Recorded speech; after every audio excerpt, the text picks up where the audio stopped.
نحمد و نصلی علی رسول الکریم اما بعد اعوذ باللہ من الشیطان الرجیم بسم اللہ الرحمن الرحیم یا ایھا الذین آمنوا لا تقربوا الصلاة وانتم سکارى حتى تعلموا ما تقولون ولا جنبا الا عابری سبیل حتى تغتسلوا وإن كنتم مرضى أو على سفر أو جاء أحد منكم من الغائط أو لامستم النساء فلم تجدوا ماء فتيمموا صعيدا طيبا فامسحوا بوجوهكم وأيديكم إن الله كان عفوا غفورا ألم تر إلى الذين أوتوا نصيبا من الكتاب يشترون الضلالة ويريدون أن تضلوا السبيل والله أعلم بأعدائكم وكفى بالله وليا وكفى بالله نصيرا من الذين هادوا يحرفون الكلم عن مواضعه ويقولون سمعنا وعصينا واسمع غير مسمع ورأينا ليا بألسنتهم وطعنا في الدين ولو أنهم قالوا سمعنا وأطعنا واسمع وانظرنا لكان خيرا لهم وأقوما ولكن لعنهم الله بكفرهم فلا يؤمنون إلا قليلا۔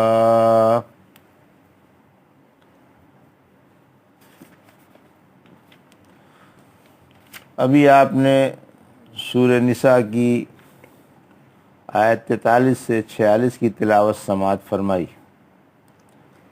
ان آیتوں کا ترجمہ اور تفسیر اس طرح ہے: یا ایھا الذین آمنوا لا تقربوا الصلاة وانتم سکارى حتى تعلموا ما تقولون ولا جنبا الا عابری سبیل حتى تغتسلوا وان کنتم مرضى او على سفر او جاء احد منکم من الغائط او لامستم النساء فلم تجدوا ماء فتیمموا صعیدا طیبا فامسحوا بوجوہکم وَأَيْدِيكُمْ إِنَّ اللَّهَ كَانَ عَفُوًّا غَفُورًا۔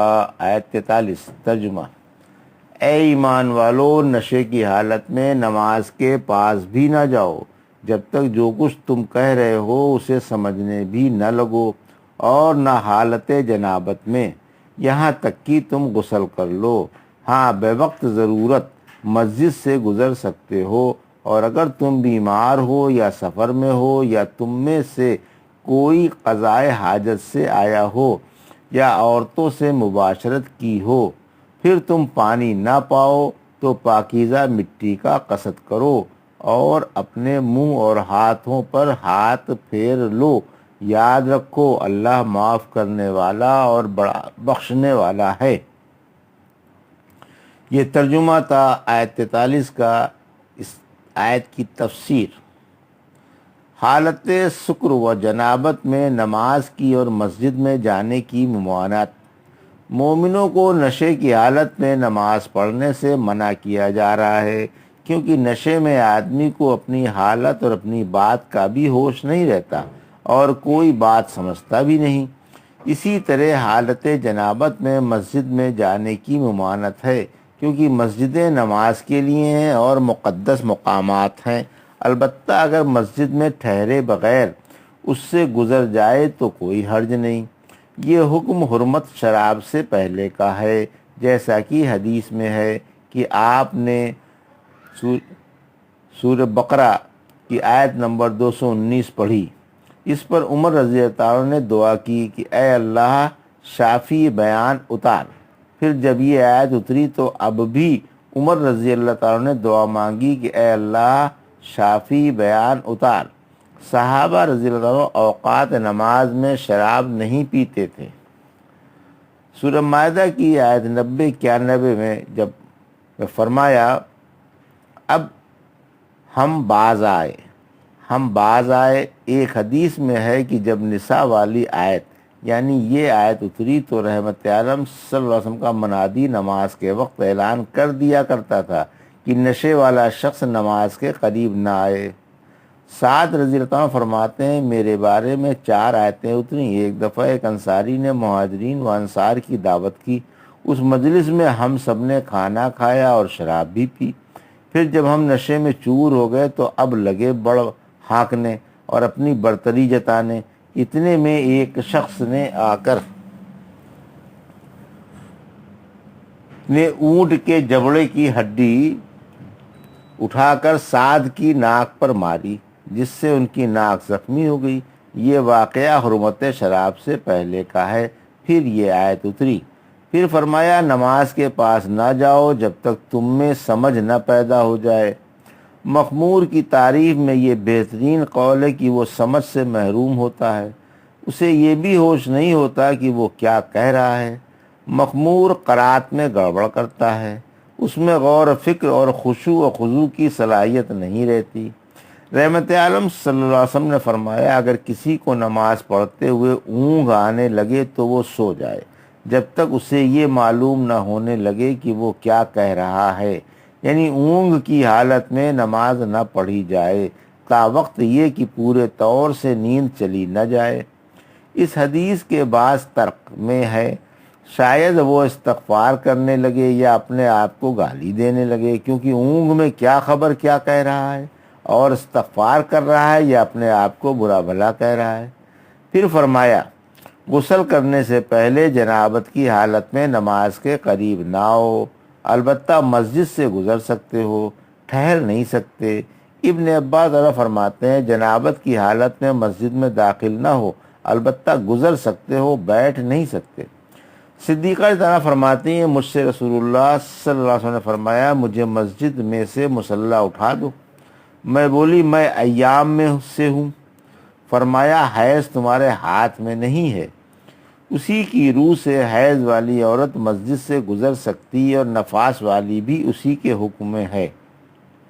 تیمم کا بیان، پھر فرمایا اگر تم بیمار ہو یا سفر میں ہو یا کوئی قضائے حاجت سے فارغ ہو کر آیا ہو یا عورتوں سے ہم بستری کی ہو اور پانی نہ پاؤ تو پاکیزہ مٹی سے تیمم کر لو۔ سفر مشہور ہے، چھوٹے بڑے سفر میں کوئی فرق نہیں، سب کا حکم ایک ہی ہے۔ غائط نرم جگہ کو کہا جاتا ہے، اس سے کنایا پاخانہ پیشاب کرنے سے ہے۔ لمس و مس کی تفسیر،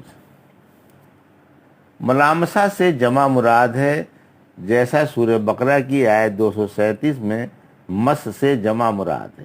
ابن عباس فرماتے ہیں اس سے مراد ہم بستری ہے۔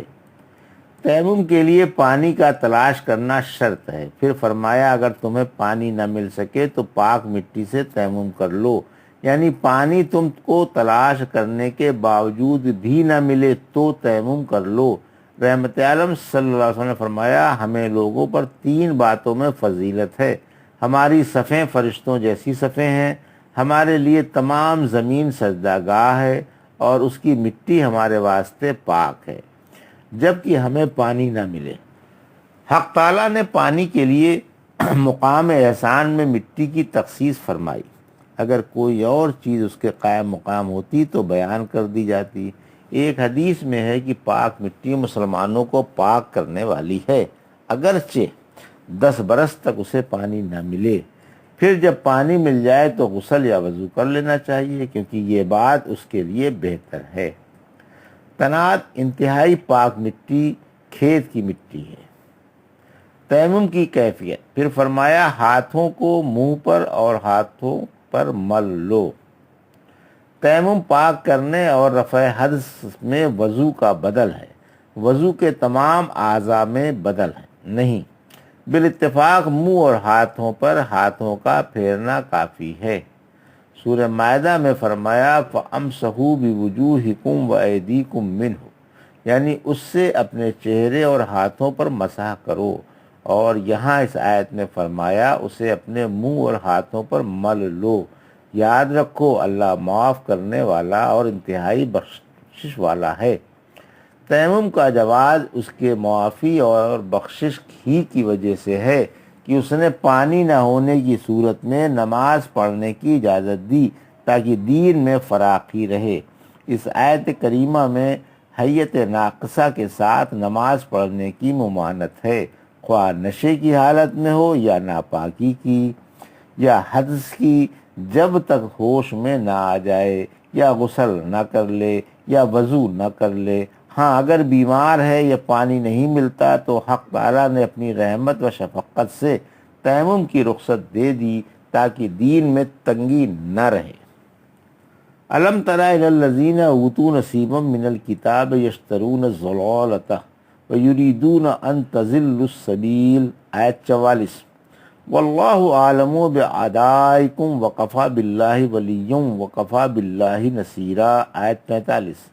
من الذین ہادوا یحرفون الکلم عن مواضعہ ویقولون سمعنا وعصینا واسمع غیر مسمع وراعنا لیا بألسنتهم وطعنا فی الدین ولو انہم قالوا سمعنا واطعنا واسمع وانظرنا لکان خیرا لهم واقوم ولکن لعنہم اللہ بکفرہم فلا یؤمنون الا قلیلا، آیت 46۔ ان آیتوں کا ترجمہ: کیا آپ نے ان کو نہیں دیکھا جن کو کتاب سے کچھ حصہ ملا ہے، وہ گمراہی خرید رہے ہیں اور تمہیں راہ سے ہٹا دینا چاہ رہے ہیں؟ اللہ تمہارے دشمنوں کو خوب جانتا ہے، دوست کی حیثیت سے اللہ کافی ہے اور مددگار کی حیثیت سے بھی۔ بعض یہودی بات کو اس کی ٹھیک جگہ سے بدل ڈالتے ہیں اور کہتے ہیں ہم نے سن لیا اور نافرمانی کی، اور سنو آپ کو آپ کے خلاف نہ سنایا جائے اور ہماری رعایت کیجیے، مگر یہ کلمے سمینا واسینا، سمع غیر مسمع اور رائنا محض زبانوں کو پھیر کر اور دین میں تانا دینے کی غرض سے کہتے ہیں۔ اگر یہ لوگ سمینا واطعنا واسمع وانظرنا کہتے تو یہ بات ان کے لیے اچھی ہوتی اور موقع کے مناسب ہوتی، مگر اللہ نے ان کے کفر کی وجہ سے انہیں اپنی رحمت سے دور ہٹا دیا، اب وہ ایمان لانے والے نہیں ہیں۔ یہودیوں کی مذمت، آیت 44۔ یعنی یہودی ہدایت کے بدلے گمراہی خرید رہے ہیں، قرآن سے منہ موڑ رہے ہیں اور سابق نبیوں کا بتایا ہوا علم، رحمت عالم صلی اللہ علیہ وسلم کی صفات ان کے پاس ہے، اسے چھپا رہے ہیں تاکہ ان کی چودراہٹ قائم رہے اور تھوڑی سی دنیوی پونجی خرید لیں۔ آیت 45۔ اللہ نے مسلمانوں کو ان کے دشمنوں سے آگاہ کر دیا ہے، ان کی تمنا ہے کہ تم بھی ان کی طرح کافر بن جاؤ، قرآن کو نہ مانو اور ہدایت و مفید علم کو چھوڑ بیٹھو۔